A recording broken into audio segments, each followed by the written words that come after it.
परदेसी पियावा तोहार प्रीति सतावेला, फगुनी बलरिया मार जा। गजब के पवन सिंह के अंदाज में विकास राव ने पवन सिंह का ही गाने बहुत ओल्ड सॉन्ग जो कि सुपर हिट ऑलरेडी था उस गाने को गाकर गजब वायरल हो रहे हैं। आगे इस वीडियो में और सुनिए कैसे कैसे गा रहे हैं। परदेसी पियावा तोहार प्रीतिया सतावेला, फगुनी बलरिया मार जान। व्याकुल विरह में तोहरा बानी अकुलाई, व्याकुल विरह में तोहरा बानी अकुलाई।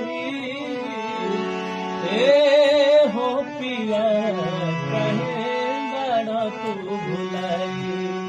तो सुना है आपने फुल गाने क्योंकि गजब के पवन सिंह जिस अंदाज में गाते हैं उसी तरह से ये भी प्रयास कर रहे हैं और कुछ अच्छा खासा गा भी रहे हैं। वैसे तो पवन सिंह अलग ही नाम ही एक ब्रांड है क्योंकि पवन सिंह ने आज तो छोड़ दीजिए पहले के जमाने में ही ऐसे ऐसे सॉन्ग गा चुके हैं कि वैसा ही कोई नहीं गा पाएगा। सच में भोजपुरी में अगर शुरू का कोई अगर बादशाह है तो वह है पावर स्टार पवन सिंह। पवन सिंह के अलावा किसी का भी इतना मधुर आवाज नहीं है। आप सभी का गाया हुआ पवन सिंह का सॉन्ग विकास राव के आवाज में सुनकर आप सभी को कैसा लग रहा है नीचे कमेंट में बताइए। इस वीडियो को एक लाइक करें, लोगों तक ज्यादा ज्यादा शेयर करें। चैनल पे नए हैं, वीडियो को पहली बार देख रहे हैं तो हमारी स्कैन भोजपुरी यूट्यूब चैनल को सब्सक्राइब करके अभी आप जुड़ जाइए।